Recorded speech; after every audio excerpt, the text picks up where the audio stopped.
Hollywood Today Live. It's Scandalous Wednesday here on the show. He's Olivia Pope's dad on Scandal. Joe Morton is here.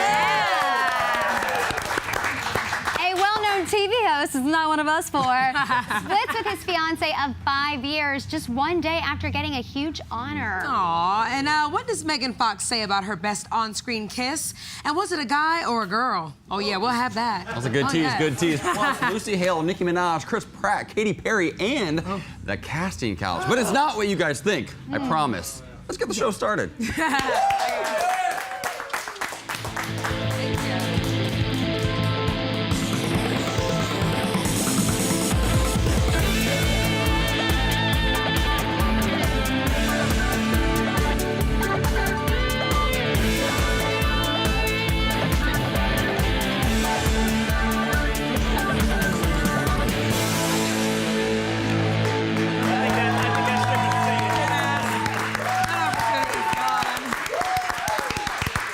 Welcome to Hollywood Today Live. We're here every day on the corner of Hollywood and Vine, right in the heart of Hollywood.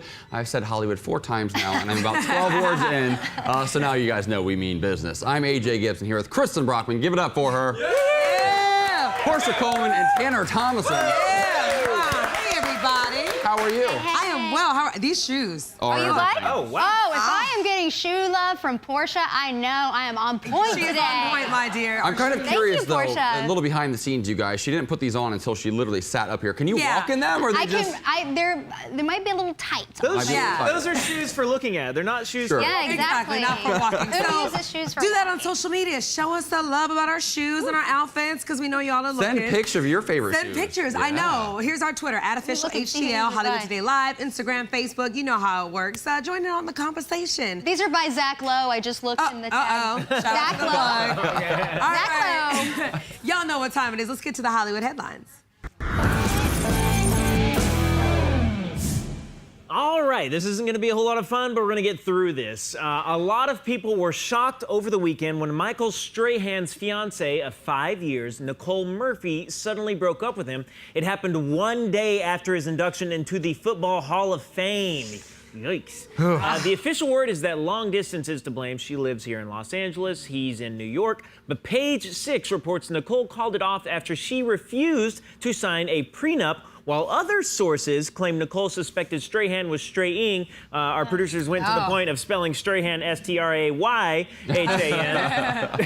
And now that there are photos online allegedly showing Nicole on vacation with an ex-NBA star Jim Jackson before the breakup. These photos are from weeks ago. TMZ just broke that story. Guys, what's going on here? This sounds really messy. This sounds very... It's appropriate for Scandal Wednesday. For sure, yes. Yeah. You know, I kind of believe the theory when they said distance caused the breakup. I mean, he's got 1,000 jobs between the NFL Network, between him doing, you know, not Regis, oh my gosh. Michael and Kelly. I'm just saying, yeah, it's like he's got so many jobs now, and if she's in LA, it makes you wonder, like, how can you keep that going? It's also really interesting to me, though, that she is unwilling to sign a prenup when everything I've read is he's been very generous with her when she went through her divorce with Eddie Murphy, and then she invested a bunch of money, millions of dollars from her settlement into something that kind of went belly up. These exes ain't loyal. And he's you know, he's been there helping her financially through all of this, according to sources. But who knows? I mean, there's the long distance, there's prenup.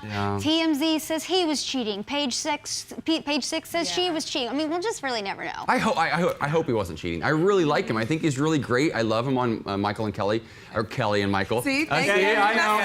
Look, it changes every few years. I feel like this is one of those things where it's like it hits the media and then everyone tries to like capitalize on it real quick. But this has probably been done for months. But it doesn't feel like the breakup was caused by a prenup. I'm sorry, Eddie Murphy had a ton of money even back then. So I doubt if that was the holdup. I think distance, and also, like you said, they might have had, they might have broke up long before now. So you're saying if she married him without a prenup, why would she now want a prenup? Yeah, I don't think prenup is the holdup, because she has her own money. She has a TV show. Yeah, well, she had her own money. Yeah, she gave it all away. That's the whole thing. She lost her money. Well, I'm sure we'll hear more about the story in the coming days. I know. Scandalous, you guys. Well, it is World Breastfeeding Week, and some moms are celebrating by posting pictures and posing for magazines with their babies. Olivia Wilde is Glamour Magazine's September issue cover gal, and she's looking fab as ever in designs by by Lanvin, is that how I said it? Lanvin, Prada, and Roberto Cavalli while breastfeeding her 4-month-old baby Otis earlier this month. Oh, and earlier this month, Alanis Morissette Instagrammed this throwback photo, nursing her now 3-year-old son Ever while on the road back in 2012. But anytime there's discussion about breastfeeding, controversy comes up. When and where is it okay? Is it okay to breastfeed in public? What do you guys think? What do you guys think? I want to hear from the guys. Yeah, what do you guys think? I mean, this one's tricky. I want to hear from the men. Well, Let's see how they feel about this. Look, okay. Yeah, go ahead, Tanner. All right. Go ahead, Tanner. I am the resident straight guy on the show, and I feel like because here's the thing: is breastfeeding. If it's an issue, it always comes back to the men. And like, what kind of deal is it? I don't think it should matter. Me personally, it doesn't affect me at all. But let's be real: like, our society's a little lowest common denominator, and like, it is going to be an issue in some places. I think I wish that it wasn't. I don't think that the just real issue is actually the breastfeeding. I think it's how we approach breast in general. This idea that men can be shirtless everywhere and women have to cover everything up, it doesn't make a whole lot of sense to me. If I could breastfeed a kid in public, I would. Bruno has his arms up like. I think women should be allowed to be as topless as they want. See, that's what I'm talking about. Look out now. Look out, you're gonna get tweets on that one.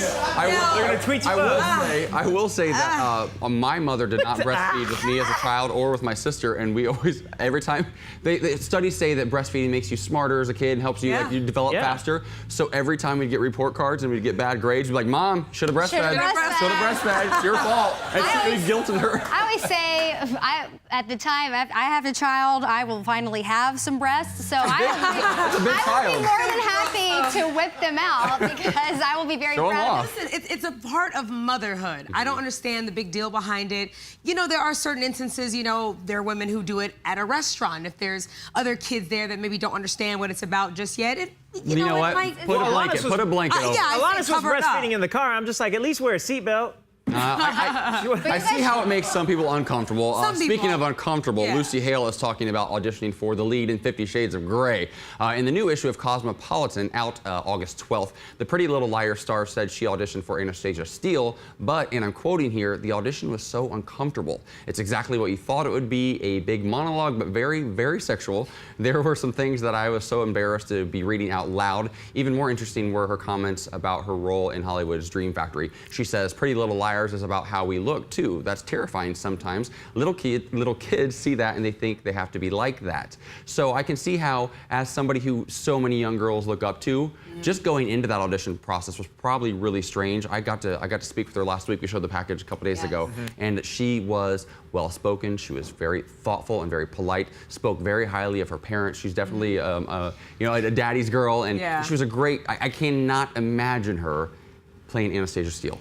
I couldn't can't even picture it. But what's crazy though is think about, like she said, the audition was weird. Imagine you're in the casting room, you're panting, you got to make these noises and be in a certain mood, and you've got like maybe this older guy casting director sitting there like, yeah, read the lines. Whoa, hold on. Portia, no, I'm just saying. You paint a very colorful picture. We may or may not have a segment coming up later called Casting Couch. Maybe Portia just needs to tell us. Auditions can be, like, as an actor, auditions can be nerve-wracking. Oh, yeah. Even when they're not sexual. Okay. Even when they're not. I had to go into a toothbrush one time, or toothpaste one. I'm like, oh yeah, I got this. Look at these babies. They made me stand in like a 3-by-3 foot space, and I was supposed to brush my teeth and look in the mirror, and then basically the bathroom turned into an acid trip. Like there's butterflies and all that. And I'm supposed to be dancing, and they're like, now there's butterflies, and I'm throwing you a mic and doing this. It's the worst. And while that's brushing your why teeth. I'm a host and not an actor. Yeah, I would say auditioning is the most vulnerable thing you'll ever do in your life.